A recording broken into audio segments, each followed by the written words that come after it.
हर रोज एक नई कहानी देखने के लिए चैनल को सब्सक्राइब करें और बेल आइकन दबाना ना भूलें। गंगापुर नामक एक गांव में हेमा की शादी हो चुकी थी।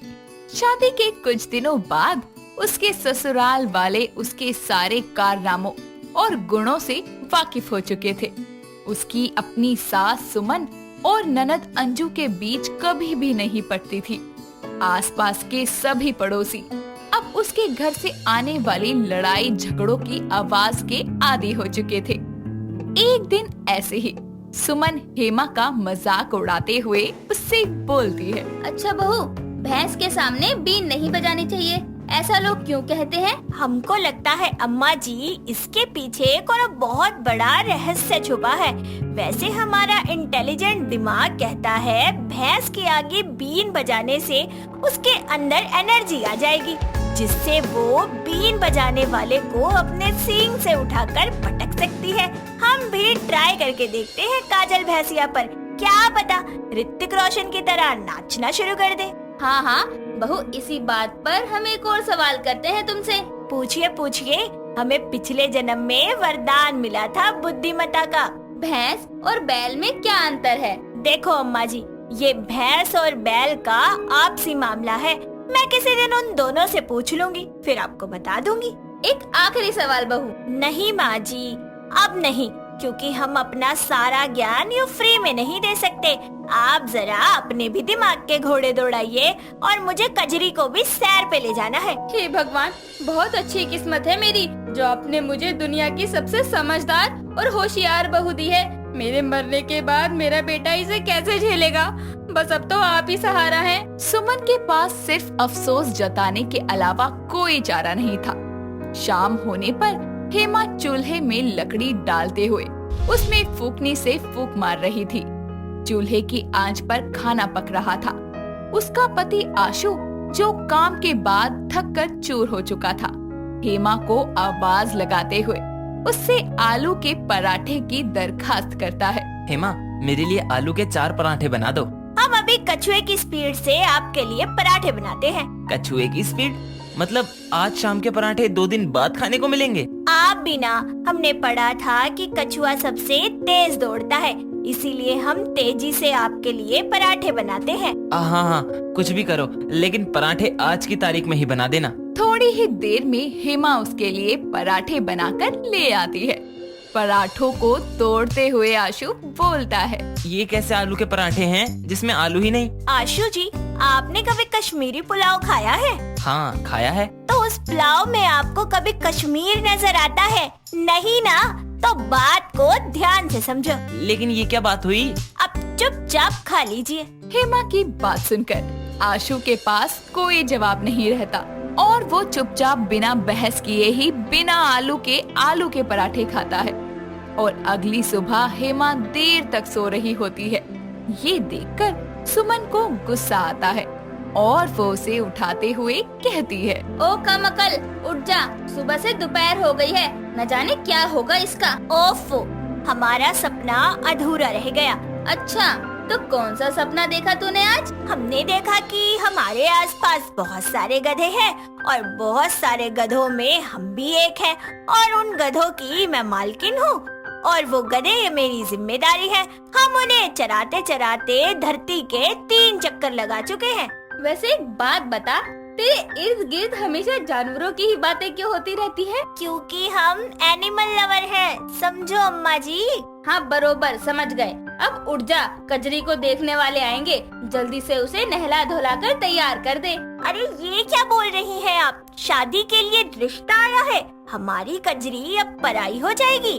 बेवकूफ की औलाद, उसे खरीदने वाले आएंगे आज, बुड्ढी हो गई है तेरी कजरी। ठीक है, हम अभी कजरी को नहला धुला कर उसका मेकअप कर देते हैं। हेमा की बात सुनकर सुमन अपने सर पर हाथ रख लेती है और उससे पीछा छुड़ाते हुए चली जाती है। वो दोनों मिलकर कजरी यानी कि भैंस को नहला धुलाकर तैयार कर देती हैं। आखिर में हेमा उसकी पूंछ को सहलाते हुए उसमें कंघी करने लगती है, जिस पर सुमन का माथा चकराने लगता है और वो उसे बोलती है, ये क्या हो रहा है अब? हमारी कजरी हमें छोड़कर चली जाएगी, आपको अंदाजा भी है हम कितने अकेले हो जाएंगे कजरी के बिना। हम इसकी कितनी सेवा कर ले कम है। तेरी बातें तो ना मुझे कभी कभार जहर लगती हैं। हाँ हाँ लाइए अम्मा जी, थोड़ा जहर मुझे भी दे दीजिए। कजरी को मैंने अपनी छोटी बहन की तरह पाला है। तुझे जो करना है कर। हेमा अपनी भैंस की पूंछ की चुटिया बनाती है और उसमें पिंक कलर का एक रिबन बांध देती है। उसकी घुंघरू वाली घंटी उसके गले में डाल देती है और उसकी नजर उतारने के लिए लाल मिर्च को उसके सर से गोल गोल घुमाते हुए जला देती है। मिर्च जलने की वजह से सारे घर और तबेले में धुआं ही धुआं हो जाता है। इसी बीच कजरी के सौदागर भी वहां आ जाते हैं और दम घुटने की वजह से वो कुछ बोल ही नहीं पा रहे थे। खांसते खांसते सभी के गले में दर्द हो जाता है। सुमन जलती हुई आग में पानी डालकर उसे बुझाती है और थोड़ी देर बाद फिर सबकी सांस में सांस आती है।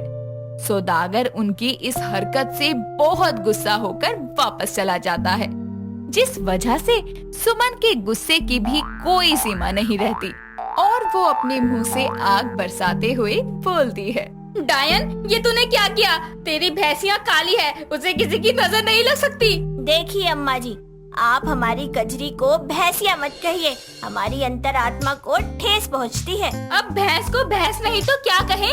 आपको क्या जरा भी प्यार नहीं है कजरी से? मुझे तो ऐसा लगता है ना कि भैंस की जगह मैं तुझे ही बेच दूं। बड़ी मुश्किल से इस बुढ़ी भैंस का खरीदार मिला था, लेकिन अब तो तू ही इसे बेचेगी। हम बेचेंगे नहीं, धूमधाम से विदा करेंगे कजरी को। I love Kajri. अब भैंस को बेचना, मेरा मतलब कजरी को बेचने के लिए हेमा को नए सौदागर को ढूंढने का काम सौंपा गया है। हेमा अब सोच में पड़ गई थी। उसकी ननद अंजू स्मार्टफोन पर सामान बेचने और खरीदने वाली OLX पर अपनी पुरानी साइकिल की फोटो खींचकर अपलोड कर देती है और ये सब देखकर हेमा अंजू से इस बारे में पूछती है और अंजू उसको सारी बात समझाती है। उसकी बातों को सुनने के बाद हेमा के दिमाग में कुछ खुराफाती तरकीबें चलने लगती है और वो अंजू का फोन लेकर अपनी कजरी की तस्वीरें खींचती है और उसकी आगे से लेकर पीछे तक की ढेर सारी फोटोज अपलोड कर देती है। उसकी इस हरकत पर सभी लोगों के कमेंट्स की बौछार होने लगती है। हेमा को फाइनली एक कस्टमर का कॉल आता है और वो उससे कॉल पर बातें करते हुए बोलता है, जी हमारा नाम गधा प्रसाद है, हमें आपकी भैंसिया खरीदनी है। हम आपकी कजली भैंसिया को देखें। क्या सच में भैया जी? तो चलिए अब हम हमारी कजरी की तारीफ में 2 शब्द बोल देते हैं। ये ना समझो कि ये बंदर है, ये ना समझो कि ये बंदर है। देख कर दीवाने हो जाओगे। हमारी भैंसी कजरिया बहुत सुंदर है। वाह वाह, इस बात पर 50 रुपए का इनाम आपके और आपके भैंसिया के नाम पे। कस्टमर उसको ढेर सारे पैसे देकर कजरी को अपने साथ लेकर चला जाता है। हेमा पैसों को लेकर बहुत खुश थी, लेकिन आशु उन पैसों को गिनने लगता है तो उसे पता चलता है कि वो सारे पैसे नकली है। हेमा के पास ना तो अब उसकी कजरी रही और ना ही पैसे, साथ ही हेमा की बैल बुद्धि अकल के कारण अब उनके पास हाथ मलने के अलावा और कोई रास्ता नहीं बचा था।